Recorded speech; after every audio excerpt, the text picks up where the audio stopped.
What significance does Christianity have to offer us as a species? The idea of loving one another impacts behavior we generate towards each other. It reduces suffering and improves upon individual journeys. This in turn generates a ripple effect that washes over society, which directly affects our total species. We are not alone in our physical existence.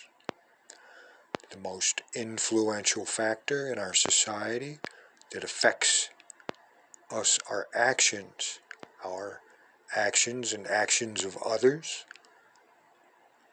By loving one another, we in essence are improving the environment for all the members of our species.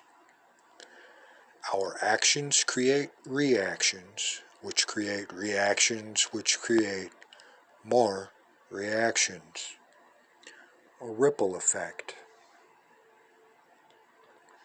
The idea of loving one another is not just a case of taking an action that helps one person, but rather it is an action that ripples through the social fabric of our species.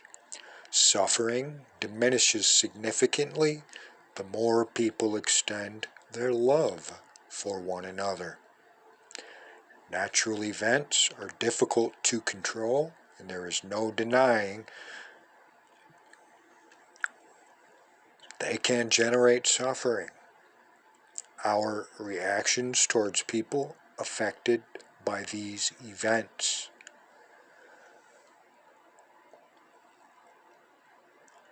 The intentional actions we as a society and as individuals generate after these events can be wrapped in an aura of love, or our actions to such events can be indifferent.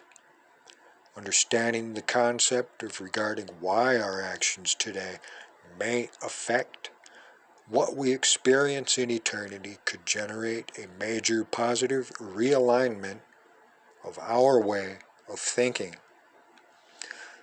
It could have a great impact on all of us. Once having passed through this life state, Christianity implies you move into a new state of eternity. Panentheism implies you return to the only place there is, and that is within the causative force, or God.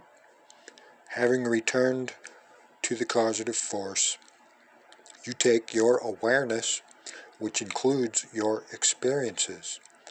But in addition to this, you are now privy to the knowledge of the causative force, who is omniscient.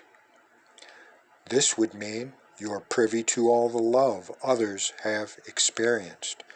Increasing love for each other in the world would in turn increase the amount of love that is being added to the causative force, which increases love you will experience in eternity. What significance does Christianity have to offer other life forms in the universe? Provided that there are quote-unquote aliens.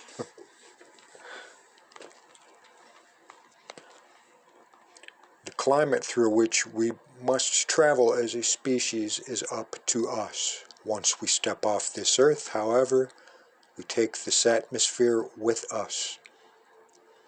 As we come into contact with other planets and life forms, we will spread our influence, our sense of significance, the approach we take in terms of our behavior to them.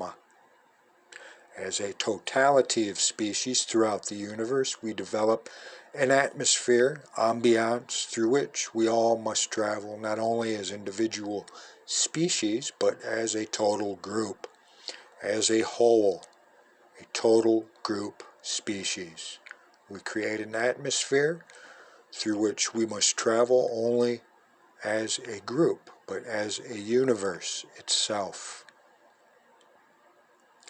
And where is all this impact going? It must be Someplace very significant if it calls us to consider loving one another, to be the main guiding beacon for us as individuals and as a species, as we encounter other life forms in the heavens. Are we to convert them to Christianity, or are we to offer them the concept of Christianity to love one another? Are we to teach them that the causative force in the form of a male human is what is of significance, or are we to offer them the concept he offered us? Are we to offer them the concept that all life forms are significant in their own right, for their own uniqueness? An earthly causative force versus a universal one needs to be thought out before we encounter other life forms, not after the fact. Do we like what we have to offer other life forms in the heavens? Do we like what we offered the Americans, North and South, when we came to these new lands back in the 1400s? Do we like what we had to offer the Jews during World War II? Do we like what we had to offer the Vietnamese, the Cambodians in the 1900s? Panentheism would offer the concept of an all-present causative force to all beings throughout the universe, for the universe would then be within the causative force, not just for humans, but for all beings. Christianity would then become universal, as would Hinduism, Judaism, Buddhism, and Islam. The concepts of monotheism, the soul, eternal existence of the soul, unacceptance of suffering, loving one another, and justice would apply to all beings, all life forms in the universe.